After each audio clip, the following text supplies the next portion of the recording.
भौतिकी परिवर्तन और रासायनिक परिवर्तन हम लोग के ओकरे क्लास में हो गया था, पूरा अच्छा से देख लिया था समय अंतर।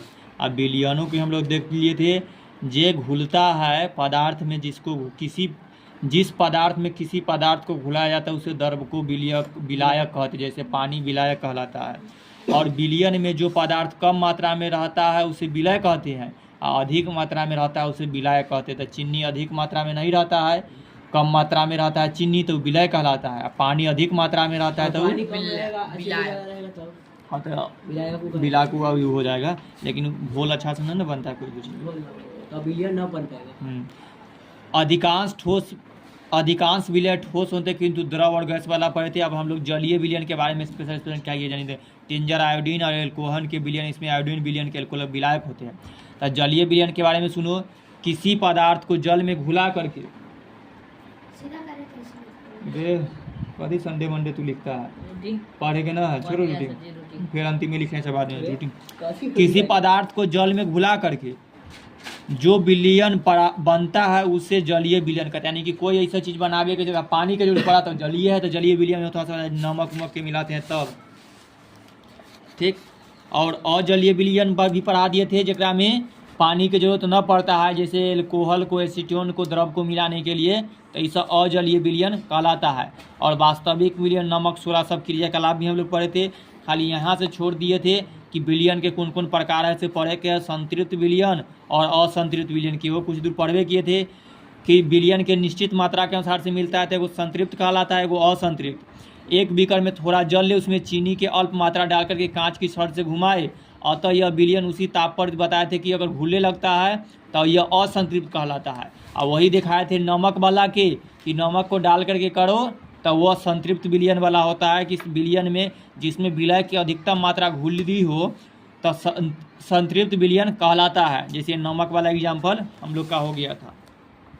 किसी ताप पर विलयन के संतृप्त और असंतृप्त की जांच वाला तब स्पेशल अभी यहाँ से पूरा कंप्लीट हुआ। ध्यान से सुनो, विलयन की संतृप्तता और असंतृप्तता की जांच, यह जांच करने के लिए विलयन संतृप्त या असंतृप्त, उस विलयन में से थोड़ा विलय डाल करके कांच की छड़ से अच्छी तरह मिलाए। यदि विलय घुल जाता है तब विलयन असंतृप्त माना जाता है, अन्यथा संतृप्त। तो असंतृप्त विलयन के बारे में फिर से ध्यान सुनो, वह संतृप्त विलयन जिसमें विलय की मात्रा उस विलयन को संतृप्त करने के लिए आवश्यक विलय की मात्रा से अधिक घुली हुई हो, असंतृप्त कहलाती हैं। इतने लोग देख ले कि अधिक मात्रा में घुला रहेगा, ठीक, तो क्या कहेगा, असंतृप्त विलयन कहलाएगा। फिर उदाहरण दिया है कि 20 डिग्री सेल्सियस पर एक वायुमंडलीय दाब पर 100 ग्राम जल में घुलने वाली पोटेशियम क्लोराइड की अधिकतम मात्रा 34.7 ग्राम होती है। यदि ताप और दाब इन्हीं स्थितियों में 100 ग्राम जल से घुलने वाली पोटेशियम क्लोराइड की मात्रा 34.8 ग्राम है, तो ये विलयन असंतृप्त कहलाएंगे। देखो ताप सेम रहेगा और जल सेम है 100 ग्राम, लेकिन इसमें ताप उतने पर अगर ये चीज़ घुला है पोटेशियम क्लोराइड को, ठीक, तो कभी 34.7 ग्राम घुला, और फिर ताप पर दाब इन्हीं स्थितियों में 100 ग्राम जल में घुलने वाली पोटेशियम क्लोराइड की मात्रा 34.8 ग्राम घुल गया, यानी कि 0.1 ग्राम अधिक लग गया है। यानी कि अगर ये अधिक घुल रहा है तो ये असंतृप्त विलयन होता है। और किसी निश्चित ताप पर असंतृप्त विलयन बनाने के लिए उसे अधिक ताप पर संतृप्त विलयन को धीरे धीरे निश्चित ताप पर ठंडा किया जाता है। फिर सब हो गया। असंतृप्त विलयन की पहचान देखो, क्या कर रहा है भाई, इस विलयन को कांच की छड़, इधर आकर बैठो, इस विलयन को कांच की छड़ से चलाने पर पात्र को कांच की छड़ से खुरचने पर विलयन के रवे पृथक होने लगते हैं। इस विलयन में बाहर से विलय का एक छोटा टुकड़ा डाल देने पर विलय अतिरिक्त विलय के रवे पृथक हो जाते हैं, अलग होने लगता है। अब विलयता के बारे में सुनो, किसी निश्चित ताप पर किसी विलायक की एक निश्चित मात्रा में किसी विलय की घुलने वाली अधिकतम मात्रा निश्चित होती है, और विलय की यह अधिकतम मात्रा विलय की प्रकृति पर निर्भर करती है। इसे विलय की विलयता के पद में व्यक्त किया जाता है, जरा ले हम लोग फिर परिभाषा विलयता की परिभाषा देखेंगे। पढ़ा है ना, एक निश्चित ताप और दाब पर 100 ग्राम विलायक में किसी विलय की घुलने वाली अधिकतम मात्रा जो विलयन को संतृप्त कर दे उस ताप और दाब पर उस विलायक में विलेयता कहलाती है। मान ले कि एक निश्चित ताप और दाब पर कोई W ग्राम रखें कि W की जगह वजन है कि कुछ ग्राम वाला, जैसे कि अगर आगे 100 ग्राम वाला रखा जाए, और विलायक में किसी विलय की W ग्राम घुल करके यानी कि फिर घुले के बाद कुछ बदल जा रहा है, विलय विलयन बनते हैं। जैसे विलय की विलेयता निकालना है तब विलय की मात्रा देखेंगे कितना रखा गया है से, अब विलायक की मात्रा कितना है से अपना में 100 से गुना कर देंगे। तब विलय की मात्रा के लिए छोटका W का उपयोग किया गया है, विलायक के मात्रा के लिए बड़का W अपना में 100 से गुना किया। जैसे एक उदाहरण दे दिया है, 100 ग्राम जल में 20 डिग्री सेल्सियस और 1 वायुमंडलीय दाब पर पोटेशियम क्लोराइड की विलेयता देखो 37.7 ग्राम है। इसका अर्थ है कि 100 ग्राम जल में 20 डिग्री सेल्सियस पर 1 वायुमंडलीय दाब पर पोटेशियम क्लोराइड 37.7 ग्राम ही घुल सकते हैं, इससे अधिक नहीं। जब इसको हल किया गया तो इस तरह से कंप्लीट होता है। अब विलेयता ज्ञात करना, अब विलेयता जब निकाले के जैसे घुला करके, ज़्यादा दिमाग नहीं लगाना, खाली ध्यान से सुनो, ज़्यादा अथी नहीं रहता। मान ले कमरे के ताप पर हमें सोडियम क्लोराइड की जल में विलेयता ज्ञात करनी है। इसके लिए जल में सोडियम क्लोराइड के संतृप्त विलयन तैयार करने हैं तो 10 ml पहले तौल ले। जैसे 10 ml तौल करके रख रहा है कोई भी चीज़ के, जिसके पर्सनल बेनिसिल में लेते हैं, विलयन के साथ बेसिन को पुनः तौल लेते हैं। जैसे तेल लाने जाएगा ना तो जितना वजन रहेगा तो हर डिब्बा के वो पहले वजन कर लिया जाएगा, फिर तेल में डालता है। तो ये पहले ये बोतल के भी वजन धीरे धीरे गर्म करता है। जब पूरा वाष्पित हो जाता है तब बेसिन में सिर्फ ठोस अवशेषित सोडियम क्लोराइड बच जाता है। सोडियम क्लोराइड यानी नमक होता है NaCl, ठीक, तब बच जाता है। तब बेसिन का शुष्क आरा कहते हैं। अंतिम में बस थोड़ा सा बच जाता है। पानी उनी कैले है, अब विलेयता जांच करना है तो क्या गर्म करेगा तो पानी उड़ जाएगा, पीछे नमक कुछ आकार में बच जाता है। अब गन्ना उन्ना किया है तो इसी तरह निकाले के लिए कुछ क्वेश्चन को हल करने के लिए रहता है। पश्चात ठोस अवशेष सोडियम क्लोराइड के साथ बेसिन में तौल लेते हैं। जैसे मान लेने के लिए कि इतना भार ले लीजिए और बेसिन और विलायक का भार ले लीजिए, तो विलयन का भार ले लीजिए, बेसिन प्लस सोडियम क्लोराइड का भार ले लीजिए और तब सोडियम क्लोराइड का भार, ये सब सूत्र रखा गया। और जब सोडियम क्लोराइड की विलेयता निकाले की है तो दोनों को C-A अगर कर यह है C-A सोडियम का जो भार हो गया विलयक से और विलायक के माइनस हुआ से में 100 से गुना किया गया है, तो जे ml में बदल दिया गया है तो आंसर आ जाता है। उदाहरण ये ले ही लिया गया है उसी तरह बनाने के लिए। देखो कहा है कि 25 डिग्री सेल्सियस ताप पर सोडियम नाइट्रेट के संतृप्त विलयन कितना है 35 ग्राम, यानी कि यह तोड़ हो गया, हाँ यही विलयन के मात्रा हो गया। 9.0 ग्राम सोडियम नाइट्रेट है और यह 9 सोडियम जो है यह विलय हो गया। और सोडियम नाइट्रेट में विलेयता ज्ञात करना है तो बस देखो विलायन की मात्रा कितना है, तो जो पूरा घुल करके कितना हुआ 35 ग्राम से हो गया। सोडियम नाइट्रेट की मात्रा कितना था 9 ग्राम से हो गया। और विलायक की मात्रा कितना है, तो विलायक की पहले मात्रा निकाले के है तो कुल में से सोडियम नाइट्रेट जो विलय है ओकरा निकालेंगे तो हमको विलायक निकल जाएगा। तो ये विलय मिल गया और ये विलायक मिल गया। और अब हमको विलेयता ज्ञात करना है तो हम सूत्र पीछे विलेयता निकालने के लिए सूत्र होता है विलय अब बटा में विलायक। तो विलय की मात्रा यह है तो 9 लिख दिया, विलायक की मात्रा 26 है तो बटा में 26 रख दिया। और देखे तो सूत्र से क्योंकि हमें 100 से गुना भी करना है तो गुना कर दिए तो ये कट कुट करके 34.6 ग्राम आ गया, ठीक ना। तो इसको अब फिर आगे बदल लेते इतने पर 34.6 ग्राम हमारा विलायक आगे। इस तरह से फिर बहुत सारा क्वेश्चन आगे चैप्टर के अंत में दे ले रहता है।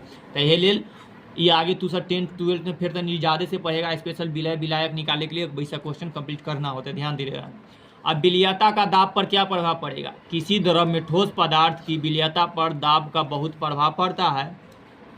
उदाहरण के लिए दाब बढ़ाने पर जल में सोडियम क्लोराइड की विलेयता में बहुत ही कम वृद्धि होती है, किंतु द्रव में किसी गैस की विलेयता पर दाब बहुत अधिक प्रभाव पड़ता है। दाब बढ़ाने पर विलेयता बढ़ती है और दाब कम करने पर विलेयता घटती है। ये लाइन को याद रखना, किसी भी विलेयता में दाब बढ़ाने पर विलेयता बढ़ेगी कि घटेगी, दाब बढ़ाने पर विलेयता बढ़ती है और दाब कम करने पर विलेयता घटती है। उदाहरण के लिए सामान्य दाब कार्बन डाइऑक्साइड गैस के जल में अधिक विलय नहीं होता है, ठीक, किंतु जब उच्च दाब पर अत्यधिक विलय हो जाती है जैसे सोडा वाटर में, तो बोतल में उच्च दाब पर कार्बन डाइऑक्साइड गैस के घुल जाते हैं।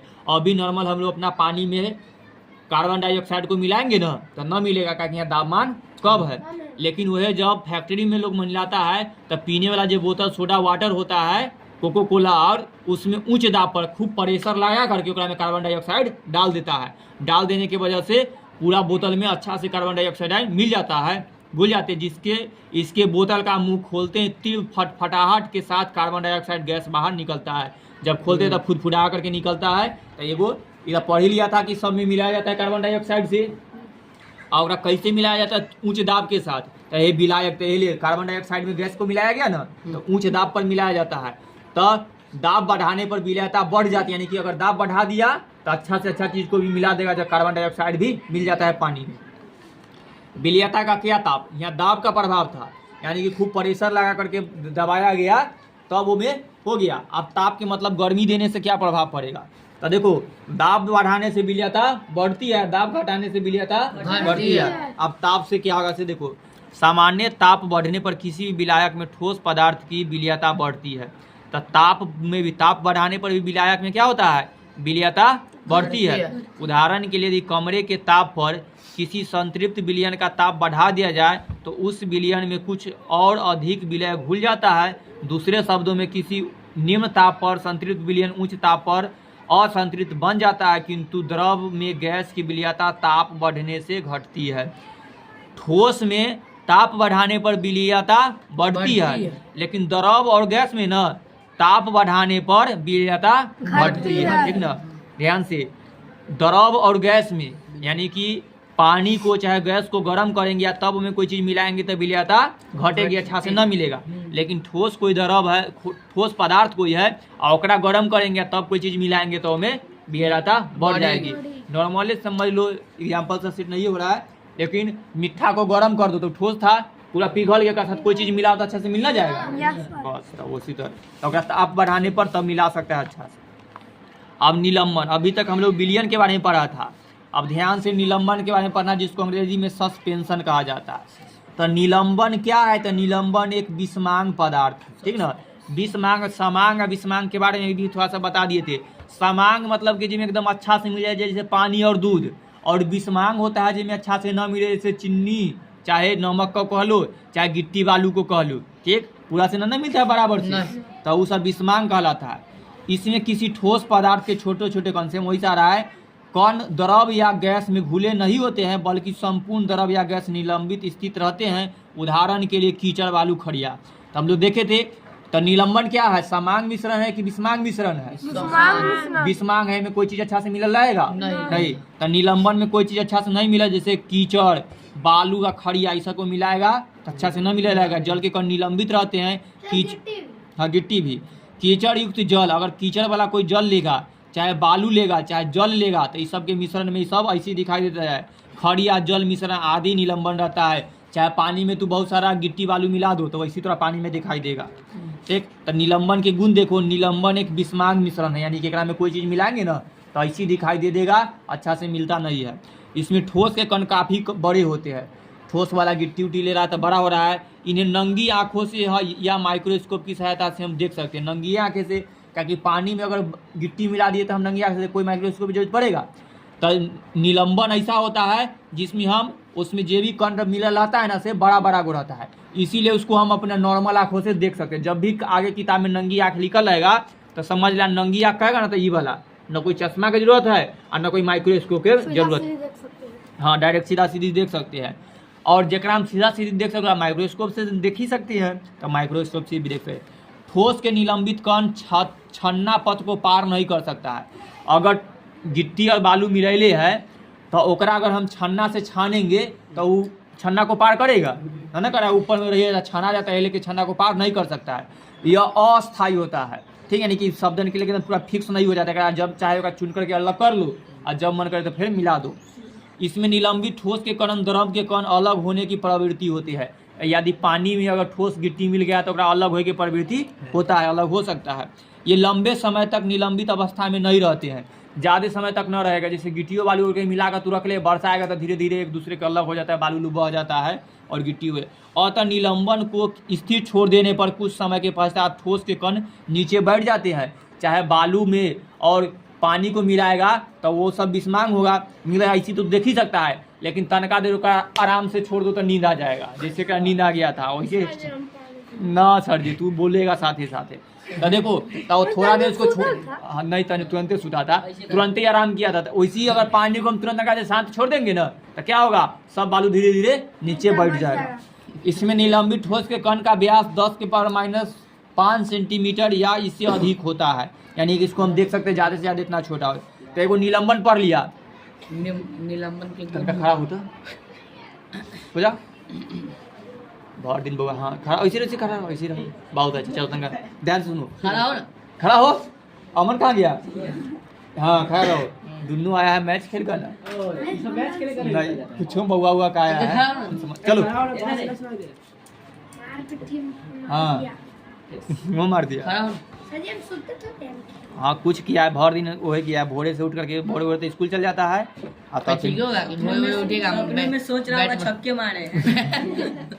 अगला देखो कोलाइड, निलंबन पढ़ा, बिलियन पढ़ा, कोलाइड हम बार बार कह रहे हैं। फिर आगे तू सबके 12th क्लास तक के केमिस्ट्री में पढ़ना होता है, तो जेकरा साइंस सबके साइंस से पढ़ ही रहा है तो ध्यान से पढ़ लो, ताकि आगे ये सब टॉपिक एकदम छोटा छोटा बेसिक बात हम लोग के सुनेंगे में, ताकि उसमें ध्यान आएगा ना। तो या थोड़ा सा सर जी समझाते रहेंगे, नहीं समझेगा, ये बच्चा के दिमाग में रहता है तो जल्दी समझ में आ जाता है, तो सारा क्वेश्चन कंप्लीट कर लेता है।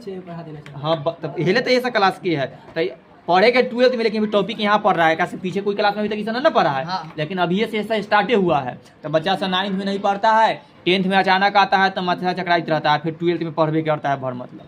तो ध्यान से बार बार याद दिला देते हैं। निलंबन के सुन लिया, कोलाइड का सुनो। कोलाइड पर तो कई गो क्वेश्चन आता है। फिर टिंडन प्रभाव के देखेगा, जैसे कि लाइट उठ डाल देगा तो पानी में कितना गंदा है सही दिखाई देने लगता है, अगर ऐसे नॉर्मल ना दिखाई देता है तो टिंडन प्रभाव में देखेगा। कोलाइड के देखो वो मिलावे वाला चीज़ है। कोलाइड बिलियन की वो देखो है ना, बिलियन बोलते, बिलियन के मतलब समझ गया दूसरा मिलाने वाला वह अवस्था, ये वो बिलियने था, लेकिन ये बिस्मांग मिश्रण था कोई चीज़ मिलाने पर। और कोलाइडो बिलियन है, इसमें वो अवस्था है जिसमें विलय के कण के आकार वास्तविक बिलियन और निलंबन के उपस्थित कणों का मध्यवर्ती होता है। खाली इतने क्वेश्चन रहता है कोलाइड क्या है, ठीक। तो कोलाइड बिलियन की वह अवस्था है जिसमें विलय के कण का आकार वास्तविक बिलियन और निलंबन में उपस्थित कणों के मध्यवर्ती होता है। निलंबन में तो बहुत बड़ा बड़ा कण था, और बिलियन में जो विलय था वास्तविक बिलियन में कण छोटा छोटा था, लेकिन कोलाइड को का मध्यवर्ती यानी कि बीच वाला होता है। तो कोई होगा इन्होंने खाई। चलो एग्जाम्पल सुनो, मध्यवर्ती रहेगा जैसे दूध, स्याही, रक्त, टूथपेस्ट, स्टार्च का बिलियन। तो चीज हमको चुरा लिया कि ना पैसा चेक कर, जे भी छोटा धूल कण, युक्त वायु, हल्ला नहीं करना सबको देखो, युक्त वायु, बादल, कुहासा, वायु में जल के बूंदे, परीक्षण, धुआं और जेली कोलाइड कोलाइडी बिलियन के उदाहरण है। देखो एग्जाम्पल है, क्वेश्चन रहेगा कोलाइडी बिलियन के उदाहरण कौन कौन है, ठीक। तो दूध कौन सा उदाहरण है, कोलाइडी बिलियन। पहले तो बिलियन है, अब कोलाइडी बिलियन है नहीं। स्याही भी, रक्त भी, टूथपेस्ट यानी कि मध्यवर्ती आकार बहुत बड़ा, एकदम छोटे छोटे सब लिक्विड वाला। स्टार्च का बिलियन, धूल कण, युक्त वायु, हवा हम लोग से देखते हुए थोड़ा मोड़ा एकदम धूल कण दिखाई देता है ना। बादल देखता है तो बादलों में पानी के मात्रा रहता है ना। कुहासा देखते हैं तो छोटा छोटा जल के बूंद रहता है ना। धुआं देखते हैं, जब कभी जलेगा कोई चीज का हाथ आगे लगाना धुआं निकलेगा तो थोड़ा हाथ में पानी पानी से निकलेगा, तो हमें रहता है। और जेली कोलाइड, जेली खाया है जेली, लेकिन एकदम चिपचिपा कोई पदार्थ जो होता है ना उसको, तो सब समझ लो। कोलाइडी बिलियन मतलब कि चाहे वो पहले वो इमली आता था एकदम पूरा रसदार निकलता है, मिलता है, ठीक। तो वही सा है, तो ये सब कोलाइडी बिलियन के उदाहरण है, में रहता है। तो एग्जाम्पल याद रखना, कोलाइडी बिलियन के उदाहरण कौन कौन है, दूध, स्याही, रक्त। रक्त का मतलब खून बोल रहा है, तो खूनों बहता है। अरे कि सर्विस तोर खून चाहिए, तुम मुझे रख दो, मैं तुम्हें आजादी दूंगा। पहले तू अच्छा से बैठो, आजादी तुमको हम दे देंगे। तोड़ देगा ओकरा, आजादी मांगता है। और किताब इधर आया, तुमने बुआ, तुम मुझे खून दो मैं तुम्हें आजादी दूंगा, तो तुम मुझे अपना नींद दो मैं तुमको ज्ञान दूंगा। ध्यान से सुनो, तो कोलाइडी बिलियन के उदाहरण है। राते सौरभ बराती का काया, राते नींदे ना आता है, नहीं कोई किसी का देहांत हो गया। चलो अगला देखो, कोलाइडी प्राय अर्ध पारदर्शी होता है। या परभासी या अप्रभासी होता है। देखो अगर ये नहीं पढ़ा होगा फिर पढ़ लो, 10th में भी तुमको फिजिक्स के क्लास में परभासी अप्रभासी पारदर्शी पढ़ेगा, हम लोग पीछे पढ़ पढ़ा चुके हैं। देखो एगो पारदर्शी होता है, जो अगर पन्नी टांग देता है इसे पार दिखाई देता है तो पारदर्शी कहलाया। एगो धोती हो जाता है जो हल्का फुल्का दिखाई दिया, एगो होता है साफे ना दिखाई दे, हाँ उस तरह से। तो वही अर्ध पारदर्शी रहे या परभासी कहलाता है, तो ट्रांसलूसेंट। आ एगो अपारदर्शी यानी कि दिखाई नहीं देगा, पारदर्शी पारदर्शी में दिखाई देगा, परभासी ट्रांसलूसेंट में आधा धुंधला दिखाई देगा, अपारदर्शी में पूरा दिखाई नहीं देगा, ठीक ना। यही तो कोलाइडी विलियन जब भी होता है तो कुछ ऐसा कोलाइडी विलियन है में तू थोड़ा मोड़ा धुंधला देख सकता है, ठीक ना। अब कुछ ऐसा कोलाइडी विलियन देखेगा जगह में तुझा साफे दिखाई नहीं देगा इसे ऊपर, ठीक। इनमें से देखो बादल उदल रहता है कभी कभी, चाहे कुहासा, तो हम लोग आर पार देखने लेते हैं, कुहासा में भी थोड़ा दूर दिखाया होगा, धुआं में थोड़ा मोड़ा ईसा के उस तरह से है। और कुछ ऐसा है जगह में साफे नहीं दिखाई देगा। एक और गुण देखो, ध्यान से पढ़ना, बार बार कह कर पढ़ा देते हैं कि हाँ भाई टॉपिक जरूरी है। जैसे ईसा तनी कम था, इन्हें विलियता ज्ञात करना तो तनी कम बता रहे थे। अगला देखो उसका कुछ ज़्यादा क्लास नहीं, कोलाइडी विलियन के प्रमुख गुण निम्नलिखित है। यह विस्मांगी मिश्रण होता है, इस छन्ना की क्रिया द्वारा स्थापित हो जाए स्थबिर, और कणों का आकार छोटा है, इसमें ब्राउनी गति काम करता है। पूछेगा कौन से नहीं, तो विस्मांग मिश्रण देखो, कोलाइडी विलियन विस्मांग होता है, ठीक ना। विस्मांग देखा जाएगा कि थोड़ा मोड़ा दिखाई दे भी सकता है। इसमें प्रक्षेपित कणों की उच्च क्षमता वाले माइक्रोस्कोप की सहायता से देखा जा सकता है। छन्ना क्रिया, कोलाइड के कण छन्ना पात को पार कर सकता है। जैसे दूध नापते तो दूध पूरा पार होना जाता है, कुछ कर सकते। कोलाइड के कण बहुत अस्थायी होते हैं, कोलाइड के स्थिर छोड़ देने पर उनके कण नीचे नहीं बैठते हैं, यानी अस्थायी होते हैं, तो में साथे साथे घूमते रहता है। देखो कणों का आकार इसका कितना होगा, तो कणों का आकार 10 के पावर -7 सेंटीमीटर से लेकर के 10 के पावर -5 सेंटीमीटर के बीच होता है। नंबर याद रखना। ये इम्पोर्टेंट देखो, ब्राउनी गति को पढ़े के होता है। एगो वैज्ञानिक था ब्राउन, वो दिए थे ब्राउनी गति के बारे में बताए थे। अधिकतर वैज्ञानिक तो वही से होता है। देखो कोलाइडी विलियन के अंतर्गत कोलाइड के कण टेढ़े मेढ़े मार्ग में होकर के अनवरत गमन करते रहते हैं, इसे ब्राउनी गति कहा जाता है। कोलाइड के कणों का विलायक के कणों के साथ टक्कर होते रहने से ब्राउनी गति उत्पन्न होता है। ध्यान से देखो, एक के पास बोतल ना है, सब चीज नहीं है जा, ये है देखो, ये मस्त लगेगा। 1 घंटा दिखाएगा तुम बच्चा के।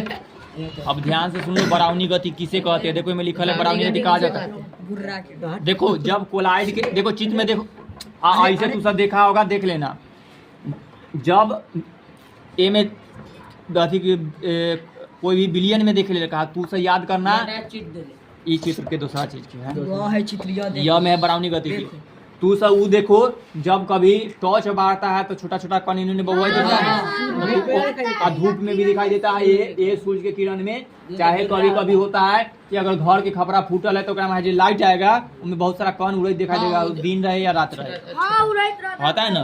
तो वो में जो छोटा छोटा कण बउआइत रहता है ना, वो कौन गति करता है, ब्राउनी गति। ध्यान से देखो, अब देखो कैसे, देखो कह रहा है कि ओकरा में जो कण रहता है टेढ़ा मेढ़ा बउआता है, हमें देखेगा तो सीधा ना चलता है, ओकरा में कण कभी उन्ने जाते रहता है, और एक कण दूसरा से टकराते भी रहता है, टकराने की वजह से उन्ने के उन्ने फिर वापस भी चल जाता है, ठीक। तो वही बोला है, तो ब्राउनी गति किसे कहते हैं, इसमें कोलाइड के कण टेढ़े मेढ़े मार्ग में होकर के अनवरत गमन करते रहते, ठीक ना। और इसी को क्या कहते हैं, ब्राउनी गति। चित्र में देख लो, ऐसी कण आता था, इनने से आया, फिर इन्ने आया, फिर एगो कण इन्ने से टकरा करके उन्होंने इस तरह से यही कण देखो ऐसे ऐसे इतने दूर में टकरा कर रह जाता है, ठीक। तो वही होता है कण वाला ब्राउनी गति। जब कोलाइडी विलियन के अंतर्गत जो कण जो हुआ, तो छोटा मोटा कण जब इन्होंने एकरा ऐसे नहीं देख सकता है, ये जो विलियन वाला होता है सके प्रकाश डाल करके देखो ना, तो माइक्रोस्कोप से देखा जाता है। तो ये बोला है, और नॉर्मल तरह से देख ले, बता दिए कि लाइट में देख सकता है, पर जो कण ऐसे बोआइत रहता है छोटा छोटा धूल कण, तो उसका कौन कण रहता है, कौन गति कहलाता है, चलेगा। अब एगो टिंडल प्रभाव के देख लो, एहो में उसी तरह देखेगा, जब तोरा कोई चीज के दिखाई देगा ना, उसी तरह वही कण इन्होंने बोआल, तो वो टिंडल प्रभाव में होता है। किसी प्रकाश पुंज को एक कोलाइडी विलियन से होकर के प्रवाहित करने पर किरण पथ परिभाषित हो जाता है, ठीक ना। टिंडल प्रभाव क्या हुआ, अगर कोई तेरा पास कोलाइडी बिलियन यानी कि तू शरबत घोल कर रख ली है और में तू टॉर्च बारो, ठीक, या सूरज की रोशनी ऊपर जाए दो, ठीक ना, तो अगर प्रकाश के पुंज को एक कोलाइडी बिलियन से होकर प्रवाहित करते हैं तो किरण पथ परिभाषित होता है यानी कि दिखाई देता है। इसका कारण यह है कि कोलाइड के कण प्रकाश का प्रकीर्णन कर देते हैं। ये कण सूक्ष्म प्रकाश बिंदु के रूप में अनियमित रूप से गमन करते हुए दिखाई पड़ते हैं। यह घटना टिंडल प्रभाव कहलाती है, ठीक ना। तो अगर जैसे देख लो यहाँ पर कोलाइडी बिलियन रख ली है, इधर से टॉर्च बारा गया, आई जब इधर प्रकाश हुआ तो एक बाद में यहाँ देखो मान लो यहाँ था तो एक बीच में ना बहुत सारा छोटा छोटा कण था जो किरण पथ परिभाषित होता है कि किस तरह से किरण इधर से आ रहा है, यानी कि टॉर्च के प्रकाश दिखाई देने लगता है। देखो रोशनी यहाँ नहीं गया, यहाँ नहीं गया, खाली इधर से जैसे दिखाई दे रहा है ना, तो यही पथ जो दिखाई दे रहा है तो क्या कहलाएगा, टिंडल प्रभाव करेगा। अगर ओकरा में कोलाइडी बिलियन में हमारे प्रकाश के किरण रास्ता दिखा रहा है कि हम इधर यह गुजरे हैं तो ये टिंडल प्रभाव कराता है। ये कण सूक्ष्म प्रकाश बिंदु के रूप में अनियमित रूप से गमन करते दिखाई पड़ते हैं। यह घटना टिंडल प्रभाव कहलाती है। इस प्रभाव के फलस्वरूप हम कोलाइड के कणों को नहीं देखते हैं। इनमें एक छोटा छोटा जो कण बउआ रहा था से दिखाई नहीं देता है, खाली टॉर्च जे रहा है उन बल्कि उनके द्वारा प्रकीर्णन प्रकाश को ही देखते हैं। बस यहाँ जो रास्ता गुजर रहा है उसी को देखते हैं। तो समझ गया टिंडल प्रभाव किसे कहते हैं, ब्राउनी गति किसे कहते हैं। फिर आगे क्लास बार बार पढ़े के मिलेगा थोड़ा सा, तो जब आगे क्लास में पढ़ेगा तो कहेगा कि हाँ सर जी हम टिंडल प्रभाव पढ़ ले तो ब्राउनी गति पढ़ ले है।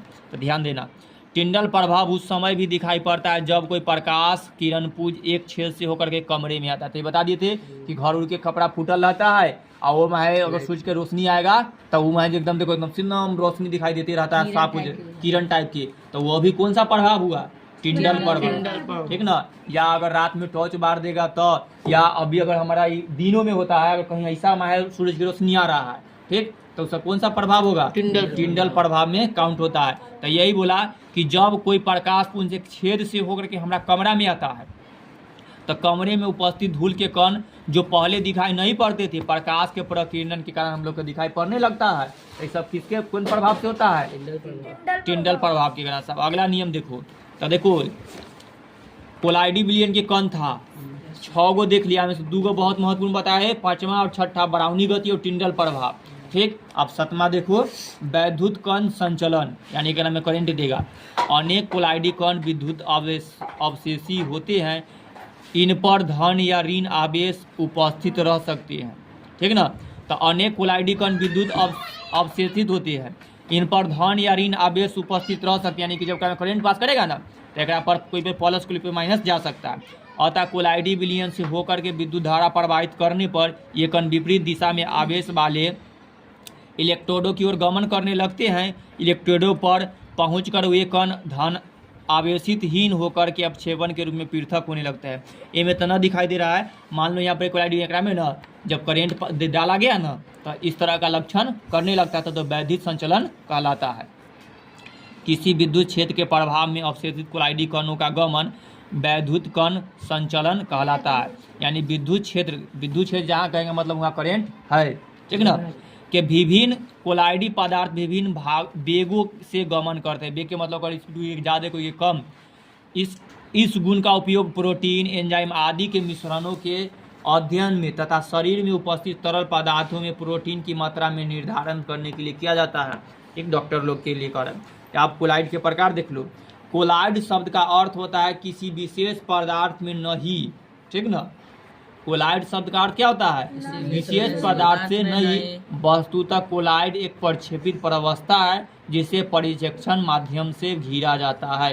यानी कि कोई स्पेशल कोलाइड के कोलाइड जो यहाँ से पढ़ा यह एक प्रक्षेपण की जांच चूच करे की प्रक्रिया है, ठीक। जगह से हम लोग पता चलते हैं कि एकरा में कण छोटा मोटा है तो एकरा कोलाइड वाला स्थिति कहेंगे। माध्यम के वजह से ठोस में, द्रव में और गैस के आधार पर कोलाइड का वर्गीकृत किया गया है। जैसे चित्र 2.5 में देख लीजिए जिसका उदाहरण है, तो कोलाइड के कुछ कण उदाहरण दिए, एक वाला हम और करवा दिए थे पीछे वाला में, ये सब है। जैसे द्रव में द्रव से मिले से क्या क्या बनेगा, और दूध है ना रहेगा, और गैस में गैस वाला ना कुछ है द्रव गैस वाला, गैस में गैस वाला रहता है, द्रव और गैस वाला, तो ये 4 प्रकार है।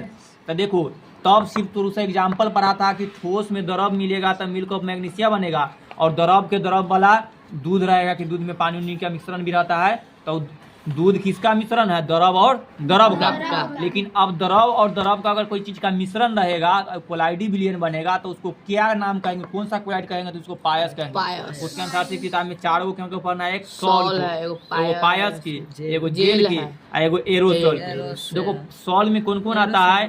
ठोस द्रव। हाँ, जेकरा में ठोस का मिश्रण और द्रव का मिश्रण रहेगा।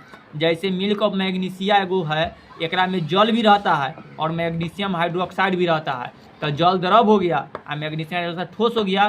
तो ये सब मिल, जैसे रंग भी हो रहा है, स्याही बनता है, कोलाइडी सोना होता है। तो ये सब में कुछ ठोस पदार्थ का भी मिलाया जाता है और स्याही यानी कि द्रव भी मिलाया जाता है, सॉल में होता है। तो ठोस और द्रव का कौन सा प्रकार कहलाएगा? सॉल। अब द्रव में द्रव वाला कौन सा कहलाएगा? पायस। देखो इमुलियस, आगे अंग्रेजी वाला लिखा है इमोल्सन लिखा रहेगा बार बार, ठीक है? पायस हिंदी न लिखकर इमुल्सन लिख देगा, जिसमें द्रव का मिश्रण क्या कहलाएगा? इमोल्सन, या हम लोग कोलाइड बोलेंगे। जैसे दूध का मिश्रण, जिसमें जल में परिक्षेपित मक्खन बल के लगाने पर क्रीम अलग हो जाता है, तो में मक्खन रहता है ना। अगला जेल के देखो, जेल कहता है जिसका में द्रव और ठोस दोनों, जैसे मक्खन और पनीर, ठीक ना? मक्खन देखा होगा तो वो थोड़ा सा नहीं लिक्विड टाइप के रहता है, बहुत ज्यादा गाढ़ा वाला रहता है। और जे चीज बहुत ज्यादा गाढ़ा होगा सबको जेल कहा जाता है ना। देखा आप भी बताएंगे खाए वाला होता है जेली टाइप के, जरा ऐसे करके तू उठाएगा तो पूरा लम्बा टाइप के, हाँ जेल टाइप के, वो भी जेल होता है। तो थोड़ा लिक्विड होता है लेकिन थोड़ा गाढ़ा होता है ना, तो वही जेल। तो जरा में थोड़ा सा द्रव के मात्रा रहे, थोड़ा सा ठोस के मात्रा रहे, तो कौन सा कहलाएगा? वो जेल कहलाएगा, ठीक। गर्माहट मिलेगा तो पानी बन जाएगा। हाँ, ऐसे करते तो पानी बन। अब एरोसॉल, हाँ वो जेल थी वो वाला। अब एरोसॉल के बारे में देखो, जगह में थोड़ा सा ठोस रहेगा और गैस भी रहेगा, जैसे धुआं में गैस भी रहता है और ठोस भी रहता है, पानी भी रहता है। लेकिन दूंगा तो ठोस और गैस दोनों का मिश्रण तो दूंगा, और द्रव और गैस का मिश्रण रहेगा तब बादल और कुहासा। द्रव में पानी और गैस में तो कुहासा। तब बादल और कुहासा जो रहता है, जब पीछे देख लीजिए जब भी कुहासा लगाते हैं की आयुष समझा है ना, तो वो में थोड़ा सा गैस तो रहबे करता है और पानी भी रहता है। तो इस तरह से हम लोग कोलाइडी विलयन के प्रकार को है। टाइम दिख रहा है कि अच्छा जी हो गया 10 मिनट बाकी है, 53 मिनट। तब ये वाला जा खत्म ही हो जाएगा, चैप्टर है ना है, आप तो कहला इंतजार करें, अरे ये खत्म करवा देते हैं, से कर रहे थे। 7 मिनट बाकी। हाँ वास्तविक, हाँ वही तो करे अपना है, इतने तक पढ़ेगा हम लोग का, ये सब ना है, क्वेश्चन है। तो देखो वास्तविक विलयन सबके पढ़ लिया है, सबके पढ़ रहा है। देखो विलयन के बारे में पढ़ा है, वास्तविक विलयन न याद है तो देखो यहाँ पर हम लोग पढ़े थे। देखो वास्तविक विलयन पढ़ाए से कर रहे हैं, निलंबन यह पढ़ाए, कोलाइड यह पढ़ाए, और विलयन का तुलनात्मक अध्ययन करेंगे। वास्तविक विलयन अगर रहेगा तो कण के आकार देखो, वास्तविक विलयन के कण का आकार कितना से कितना रहेगा? 10 के पावर -8 से लेकर 10 के पावर -7 तक। कोलाइडी विलयन का कण कितना रहेगा? 10 के पावर -5 तक के, या इनमें 6 दिया है। और निलंबन का जो रहेगा, जैसे हिया था कण के देखो 10 के पावर -5 से रहेगा, ठीक ना। आज चिन्ह दे रहा है बड़ा आता है, इस तरह से। तो चित्र में देख लो वास्तविक विलयन रहता है एकदम क्लियर रहेगा, कोलाइडी वाला रहता है हमें पारदर्शी तनी में, निलंबन वाला रहेगा देखो कंकर है ना मिला, अब पानी है। अब उसी तरह से हो गया। अब एकदम सारणी, यानी कि अभी ये में अब ज्यादा अगला टॉपिक ना है, जो पीछे हम लोग टॉपिक पढ़े है ना उसी को एक जगह करके दिया है, बस सबके अंतर है, खाली याद कर। देखो वास्तविक विलयन में अंतर, कोलाइडी विलयन में अंतर और निलंबन में अंतर। वास्तविक विलयन क्या होता है? यह एक समान मिश्रण है कि पूरा चीज अच्छा से मिल रहेगा, जैसे दूध और पानी। और कोलाइडी विलयन का रहेगा एक विषमांग मिश्रण है, जैसे हल्का कूद वाला कोई जैसे जेली उली वाला था जो मिलल रह जाए, रक्त कूद वाला भी। और निलंबन वाला जो विषमांग है, यानी एक में बड़का कण और पानी, जैसे कि गिट्टी और पानी का मिश्रण कर सके कीजिए, यह छन्ना को आर पार कर सकता है, क्योंकि तो पूरा एकदम घुलल रहता है अच्छा से। एहो छन्ना से आर पार कर सकता है, क्योंकि तनी तनी उफन रहता है। और ये छन्ना को पार नहीं करेगा, क्योंकि में पत्थर मिलल रहता है, ठीक, गिट्टी मिलल वाला। इनके कण का आकार फिर पीछे पड़े थे, 10 के पावर -8 रहेगा। एकड़ 10 के पावर -7 से लेकर 10 के पावर -5 तक, एकड़ 10 के पावर -5 से करण में रहता है। या देखो वास्तविक विलयन में प्रकाश का प्रकीर्णन न होता है, टिंडल प्रभाव न होता है, एकरा में टॉर्च मारेगा तो तेरा पता न चलेगा। एकदम शुद्ध पानी में अगर तू टॉर्च मार रहा है चाहे चीनी मिला वाला में तो कुछ पता न चलेगा। लेकिन कोलाइडी विलयन में पढ़े थे अभी लोग कि एकरा में बराउनी गति भी होता है और एकरा में टिंडल प्रभाव भी होता है, तो एकरा में टिंडल प्रभाव देखा जाता है। तो कौन विलयन में टिंडल प्रभाव देखा जाता है? कोलाइडी विलयन में टिंडल प्रभाव देखा जाता है। सबको पकाया था। और नीलम्बा में टिंडल प्रभाव मिलता है नहीं। तीनों में से सिर्फ एगो में टिंडल प्रभाव मिलता है और बराउनी गति, ठीक ना। वास्तविक विलयन, कोलाइडी विलयन और निलंबन, तीनों में से केकरा में टिंडल प्रभाव होता है? क्लोराइड, कोलाइडी। कोलाइडी। इसी तरह बराउनी गति, बराउनी गति किस में पाया जाता है? कोलाइडी में। देखो इसमें बराउनी गति नहीं होता है, इसमें बराउनी गति होता है, यानी कोलाइडी विलयन में, और फिर इसमें बराउनी नहीं होता है। इसमें वैद्युत संचलन नहीं होता है, सब नियम में पढ़े थे, इसमें होता है, फिर इसमें नहीं होता। इसके कण दिखाई नहीं देते, क्या तो पूरा मिलल रहता है, वास्तविक रहता है। और इसका कण माइक्रोस्कोप से देखने पर देख सकते हैं, जैसे हमारा खून होता है तो माइक्रोस्कोप से देख करके सब निकाल लेता है कि कौन कौन कण है, से आरबीसी डब्ल्यूबीसी। और इसका कण नंगी आंख आसानी से देख सकता है। हाँ, निलंबन वाला में तो गिट्टी मिलाल है, अच्छा, तो इधर नंगी आंखों से क्या मतलब कोई माइक्रोस्कोप की नजर देता, इसी देख सकते हैं। यह पारदर्शी होता है, पारदर्शी का मतलब अगर पानी को देखेगा तो ये पार से ऊपर देख सकता है। ये और पारदर्शी होता है, यानी कि थोड़ा मोड़ा ऊपर देख सकता है। आई पूरा अर्ध पारदर्शी होता है, क्या कि आर पार देख ही ना सकता है, कोई कोई हो भी सकता है, क्या कि अगर पूरा मट्टी उट्टी मिला दिया बड़का बड़का तो पूरा गंदा हो जाएगा, तो पूरा दिखाई नहीं देगा। इसमें बिलिया के कण नीचे नहीं बैठते, क्या कि पूरा अच्छा से मिल रहता है, एकरा में नीचे बैठ जाता है कुछ कण, और एकरा तो पूरे बैठ जाता है, क्या कि एकरा में पत्थर रहता है तो सब नीचे चला जाएगा थोड़ा देर बाद। हो गया। अब विलयन का सांद्रण या समर्थ, ध्यान से, किसी विलयन का सांद्र या समर्थ इस बात पर निर्भर करता है कि उस विलयन में कितना विलय घुला हुआ है, ठीक ना। विलयन में विलय कितना घुला हुआ है, जैसे चीनी कितना घुला है। देखो सांद्र का मतलब ध्यान से सुनना, ठीक ना। अगर पानी में चीनी कम घुलाया है चाहे नीमक, ठीक ना, तो गहरा चाहे कोई चीज़ गहरा हो वाला चीज़ मिलाते हैं ना हम लोग, अगर पानी में कोई चीज़ मिला रहे हैं तो गहरा कम हो जाए। अगर कोई ऐसा चीज़ गहरा वाला कौन चीज़ होता है जो क्या मिलाने से गहरा हो जाएगा, मान लो सतुआ के घोड़ो अपना, ठीक ना। पानी खल्ली, मट्टर, मट्ठा, हाँ खल्ली उली, अगर कम मिलाया तो कम गहरा होगा, अगर ज्यादा मिला दिया तो ज्यादा गहरा। तो सांद्र का मतलब यही समझ लो। तो इस बात पर नहीं है कि विलयन में कितना विलय है, अगर विलयन पानी है ओकरा में विलय ज्यादा रख दिया तो सांद्र क्या होगा? ज्यादा। कम रख। विलयन में इकाई परिणाम यानी आयतन या द्रव्यमान में घुले हुए विलयन की मात्रा विलयन का सांद्र या समय, यानी कि कोई भी विलयन, देखो सांद्र क्या कहलाता है, आगे सांद्र पर बहुत सारा क्वेश्चन रहेगा, मतलब आगे टॉपिक पड़ेगा तब, अभी खाली सांद्र के समझ रहा है, फेंका पड़ेगा। तो सांद्र क्या कहलाता है कि कोई विलयन में इकाई परिणाम या आयतन या द्रव्यमान में घुले हुए विलय की मात्रा को विलयन का, ठीक ना। विलयन में विलय की मात्रा को सांद्र कहते हैं। विलयन यानी पानी, पानी में मिलाए गए मात्रा, यानी कि अगर सतुआ मिला रहे हैं तो सतुआ के मात्रा को ही क्या कहते हैं? सांद्र कहते हैं। विलयन का सांद्र व्यक्त करने की इकाई विधि, इनमें से एक विधि का उल्लेख यहाँ प्रस्तुत है। जैसे प्रतिशत के रूप में विलयन का सांद्र द्रव्यमान या आयतन के विचार से प्रतिशत के रूप में व्यक्त किया जा सकता है। जैसे द्रव्यमान के रूप में प्रतिशत, द्रव्यमान के विचार से विलय के प्रति 100 भागों से घुले हुए विलय के भागों की संख्या विलयन का सांद्र कहलाती है। ये वाला ध्यान से देख लो। जैसे मान लो क्या है, कोई विलायक कोई जल होता है, ठीक ना, जेकरा जल कितना ले लिया है 100 ग्राम में 10 ग्राम यूरिया घोला जाता है, ठीक ना। यूरिया तो देखिए क्या आता है, से उजर का चीनी वैसन के खाद। तब पानी कितना है 900 ग्राम, यूरिया कितना है 10, यानी इसमें विलायक कितना है, 90, विलायक कितना है 90 है, और विलय कितना है 10 ग्राम। तो इस विलयन का सांद्र द्रव्यमान कितना होगा, इस के अनुसार से 10% होगा। थोड़ा सा लगता है 100, लेकिन वो 10% आगे हम निकालते हैं, ठीक। अतः इस विलयन का सांद्र इस प्रकार निकाले। अब इसका सांद्रता निकाले कि कितना ही घोरल है, तो निकाले के तरीका यह है कि विलयन के सांद्रता निकाले क्या है ना, तो क्या सूत्र होता है, विलय ऊपर लिखो, यानी कि यूरिया 10% 10 ग्राम मिलाते तो से नीचे, ठीक, और नीचे न विलायक प्लस विलय लिखते हैं। विलायक कितना था 90 और विलय कितना था 10। तो देखो 10 ऊपर लिखे और 100 नीचे। अब इसको कट का आया तो 10%, अब फिर हाँ एकरा में परसेंटेज निकालेगा, फिर एकरा में 100 से गुना करेंगे, 100 ना लिखा है, तो ये 100 से 100 कट जाएगा, बचेगा कितना 10। तो इसलिए 10% निकल का आया। इसी प्रकार 100 ग्राम की, देखो अगला क्वेश्चन की है ऐसे, अगर 100 ग्राम किसी विलयन में, यानी पानी की मात्रा कितना है 100 ग्राम, उसमें 50 ग्राम सोडियम क्लोराइड में 5 ग्राम यानी नमक है। पानी तो कितना लिया 100 ग्राम, तो ये क्या है पानी, विलायक। आप 5 ग्राम सोडियम क्लोराइड मिलाए थे, क्या होगा? विलायक। आज दोनों के मिला दिया तो बिलियन बन गया। अब बिलियन के सांद्रता चेक करें कि कितना गाढ़ा बना है, ठीक ना? तो क्या करेंगे, जो विलय से ऊपर, अब विलायक कहाँ रखते हैं? नीचे। तो 10 ग्राम नीचे, 100 ग्राम नीचे रख दिया। एक में फिर 100 से भाग गुना करेंगे परसेंटेज निकाले के लिए, तो 100 से कटे तो 5% निकल गया, ठीक ना? अगला देखो,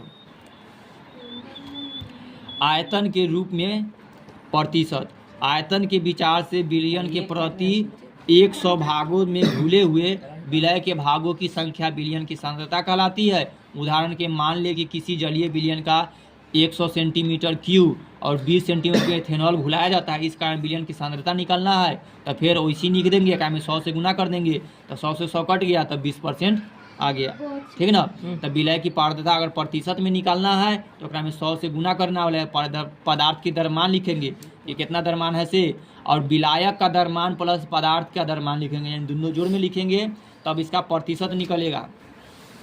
अब बहुत सारा सूत्र दे दिया है कि निकाले के है, तो पदार्थ का सब एक, अगर बिलियन प्राप्त है तो बिलियन का आयतन, पदार्थ का आयतन, और पदार्थ का आयतन और बिलियन का आयतन 100 में 100, बाकी बात इसी तरह का क्वेश्चन दे दिया है। देखो है ना प्रतिशत वाला, ऊपर में जो दरमान है से लिख दिया और विलायक का दरमान जुड़ कर लिख दिया, 100 से गुना कर दिया, जितना परसेंटेज निकल गया। तो इस तरह से बहुत सारा क्वेश्चन बना कर दिया। अभी हम लोग जो पढ़े हैं उसी पर क्वेश्चन है, ये एक्सटर्नल है। एथेनॉल मिथेनॉल के लिए दे दिया है, ठीक, इस तरह से अस्मरणीय पूरा चैप्टर हम लोग पढ़े से। देखो तत्व सबसे स्टार्टिंग में पढ़े थे, पदार्थ, यौगिक और मिश्रण क्या होता है से। तत्व वह शुद्ध पदार्थ है, फन दिया जल्दी खत्म कर, पानी नहीं पियाएंगे। तत्व वह शुद्ध पदार्थ है जिसे किसी भौतिक या रासायनिक विधि से 2 या अधिक पदार्थों का मिश्रण नहीं होता है, ठीक ना? तत्व धातु, अधातु या उपधातु हो सकते हैं। अब यौगिक क्या है? यौगिक एक शुद्ध पदार्थ होता है जो 2 या 2 से अधिक पदार्थों के भार के निश्चित अनुपात में मिलाया जाता है, और यौगिक के गुण उसके अवयवी से मिश्रण भिन्न होते हैं। किसी भी यौगिक का संगठन सर्वदा एक ही रहता है। 2 या 2 से अधिक तत्व या यौगिक के अनुपात में परस्पर मिलाया जाता है तो मिश्रण कहलाता है। मिश्रण में उनके कण अवयवों का विद्यमान होता है, हम पढ़ चुके हैं। मिश्रण के अवयवों के सरल भौतिक विधि द्वारा पृथक किया जा सकता है। मिश्रण एक संघटक निश्चित नहीं होता है। तत्वों का यौगिक द्रव्यमान और क्वथनांक निश्चित होते हैं, किंतु मिश्रण नहीं। वायु, नाइट्रोजन, ऑक्सीजन, कार्बन डाइऑक्साइड, जल वाष्प आदि मिश्रण है, क्योंकि वायु में बहुत सारी चीज का मिश्रण रहता है, पानियों में। जल एक यौगिक है, मिश्रण नहीं है। जिस पदार्थ के गुण संगठन पदार्थ के स्वरूप होते वो समांग मिश्रण कहलाते हैं, यानी कि पूरा अच्छा से मिल भी गया और सब गुण समान रहते हैं, जैसे पानी दूध के। जिस पदार्थ के गुण संगठन भिन्न भिन्न होते हैं वो विषमांग मिश्रण कहलाते हैं। समांग मिश्रण किसे कहते हैं और विषमांग मिश्रण किसे कहते हैं, परिभाषा है। जल एक समांग है लेकिन वायु विषमांग है, कि वायु में कई पोटास एलम के अशुद्ध नमूने के रवाकरण विधि द्वारा शुद्ध किया जाता है। आयोडीन और कपूर को ऊर्ध्वपातन विधि से द्वारा शुद्ध किया जाता है। जल और तेल को मिश्रण एक पृथक टीप में सहायता से पृथक किया जाता है। किसी प्राकृतिक रंग विभिन्न रंग के पदार्थों को विशेष तकनीक की सहायता से अलग किया जाता है, इसको क्रोमेटोग्राफी। अगर रंग को अलग करेंगे तो क्रोमेटोग्राफी। भौतिक परिवर्तन के बारे में पढ़ लिए थे, जिसके फलस्वरूप वास्तविक कायम रहता है लेकिन रासायनिक परिवर्तन में नया पदार्थ बदल जाता है। भौतिक परिवर्तन उत्क्रमणीय होता है जबकि रासायनिक परिवर्तन अनुत्क्रमणीय। याद रखना, भौतिक परिवर्तन उत्क्रमणीय और रासायनिक परिवर्तन अनुत्क्रमणीय। वास्तविक विलयन का जो समांग रहेगा उसके कणों का व्यास रहेगा 10 के पावर -8। निलंबन का जो कण रहेगा उसे 10 के पावर -5। और कोलाइडी विलयन का रहेगा 10 के पावर -5 से लेकर के 10 के पावर -7 तक के। और कोलाइडी विलयन विषमांग है। किसी विलयन के प्रति इकाई द्रव्यमान या आयतन में उपस्थित विलय की मात्रा विलयन की सांद्रता कहलाती है। सबसे अंतिम वाला सांद्र पढ़े तो हो गया। करके देखना ऑब्जेक्टिव क्वेश्चन सबको, न बनेगा से कर।